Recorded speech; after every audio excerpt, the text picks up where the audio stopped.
love, welcome to the channel. Today we are talking about the 5 ways to deal with difficult people, because we know that they're out there, but we have to be able to deal with them, okay? So let's get into it.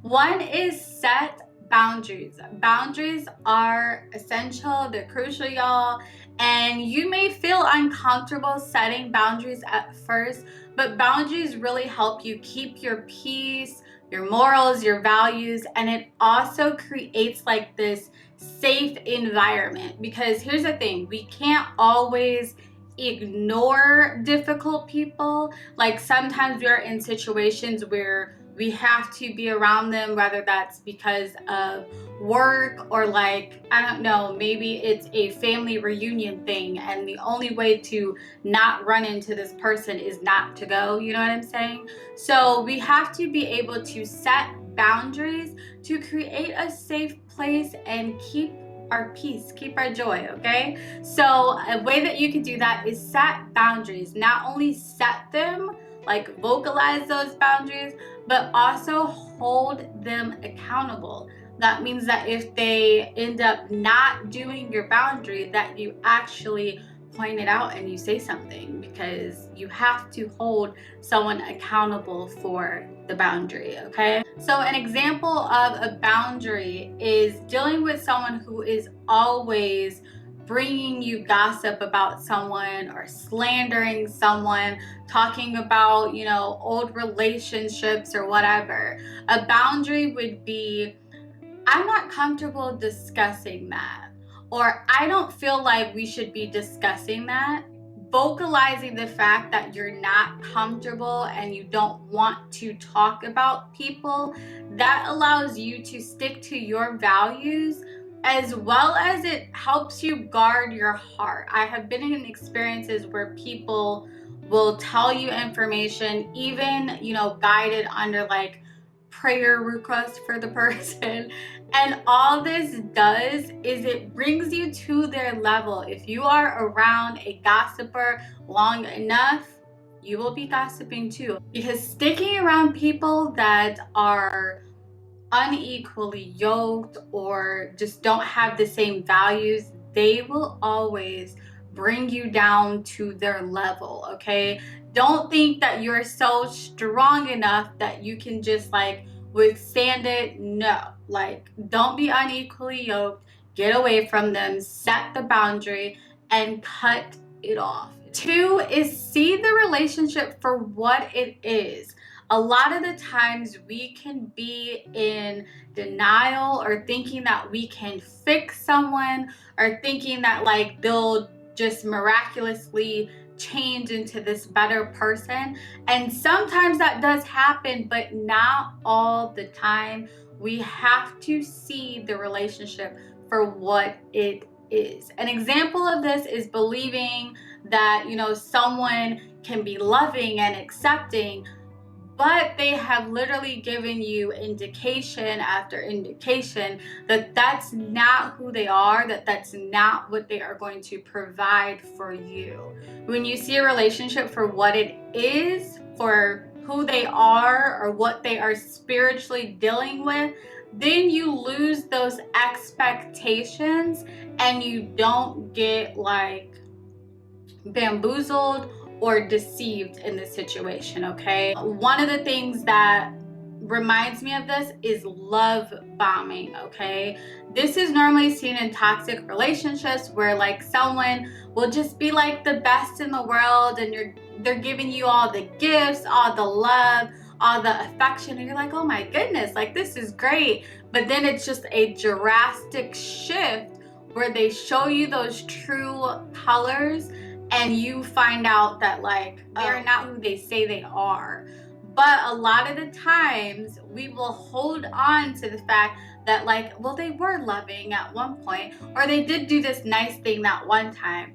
You have to see the relationship for what it is, see them for who they are, see them for what they are going through spiritually. You have to see the truth, because that will help you be able to set the appropriate boundaries, but also guard yourself. The most important thing is trusting what someone shows you consistently.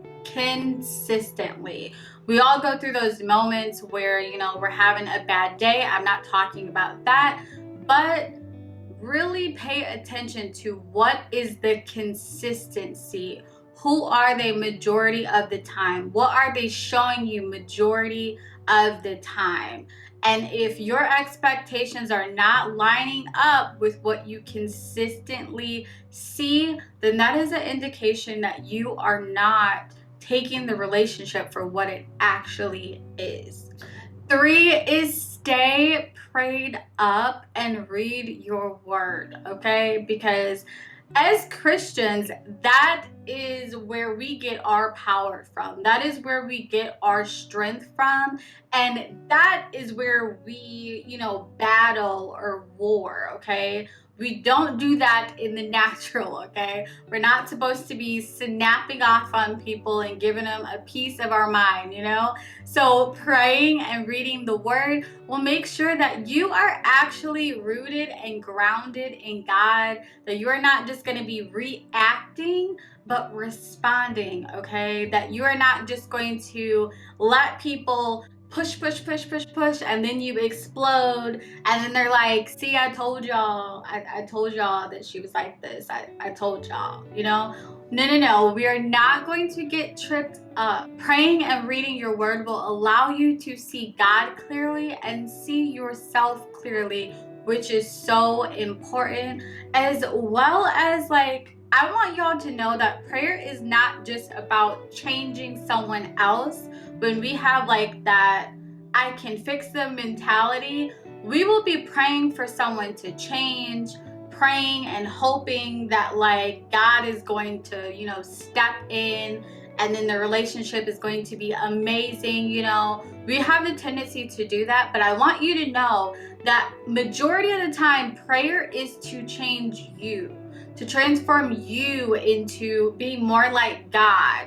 Okay, allowing your mind to be more like God, allowing your vision, your discernment to be more like God, being able to see the truth and the reality of the relationship and the person. It also will allow you to actually ask for the specifics, the strategy, the wisdom that you need to handle the situation. Don't just pray out of emotion, wanting God to override someone's free will, okay? Prayer is more about changing you, declaring His word and His will, okay? So make sure that you're not just praying in emotions. I spent so much time crying, snot-nosing, praying for someone to change, and then I realized that God was trying to change me. So, just a fun fact.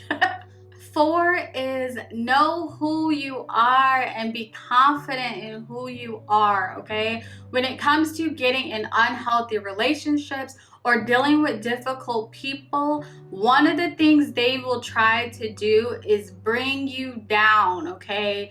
They will bog you down with all the drama, the chaos, the things that they say. They will always try to pull you down, and a lot of the times they will go for your identity. Why? Because that's where the enemy wants to confuse you, to trip you up. That is the critical part to walking in your power and authority as a daughter of God, okay? So make sure that you know who you are and you are confident in who you are. When I think about my past relationships, the most unhealthy relationships, when you're talking about difficult people or toxic people, it is in those relationships where I had cracks in my identity, because difficult people will play on those cracks. That is how they get in. So know who you are and be confident in who you are. And for the record, we find our identity through Christ. We learn of ourselves through Christ, okay? So make sure that you are really having the faith and doing the inner work with God, that you are actually healing with God, because that is what fixes the cracks, okay? That is what restores you and makes you like on a strong foundation. So no one can just come in and manipulate you, deceive you, provoke you without you knowing. Like, it's essential, okay? Have the faith and do the inner work with God.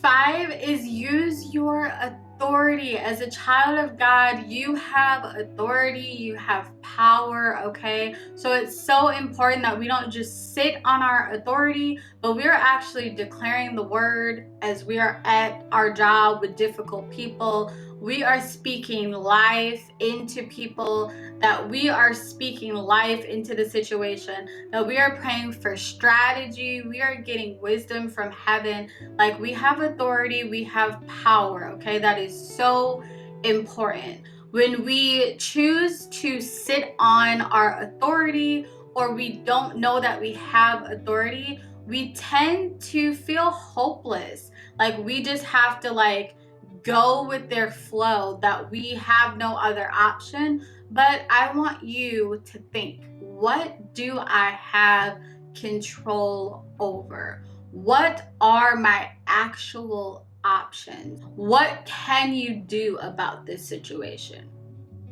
That is so important. Use your authority, use your power. So I want you to know that you are powerful, you have authority, you are not hopeless.